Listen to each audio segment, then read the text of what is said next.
Hi, it's Matt at Engadget. We're here with HTC's new One SV. We obviously saw this announced a little bit earlier this year, but now it's here in the flesh on the CES stand. As you can tell here, it's a humble little device really. It's a 5 megapixel camera on the back. As you can see here, paired with a flash.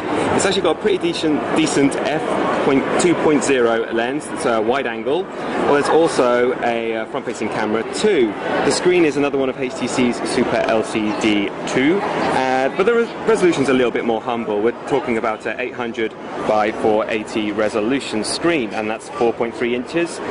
Fortunately, it's all covered in Corning Gorilla Glass, so hopefully that will buff off anything that's also in your pocket when you carry it around. Now, this is actually the Cricket version running on their new 4G network. It'll be exclusive to them in the US, and we haven't heard yet about whether there's any release plans quite just yet in Europe. If you took a quick tour, on the bottom here, you've got the micro USB port, the primary mic.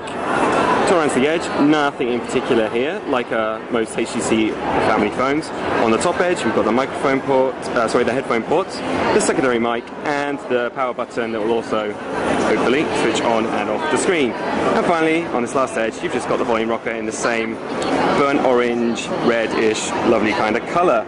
It's actually surprisingly thin, and it fits in your hand very nice indeed. If you've seen our hands-ons or reviews of the Desire X and Desire C, you'll see the kind of humbler spec we're dealing with here, but it's a relatively decent spec. There's a 1.5 gigahertz dual-core processor from Snapdragon. It's an S4, and yeah, it plays around pretty nicely actually. There's a little bit of lag transitioning between the screens, but it's pretty crisp.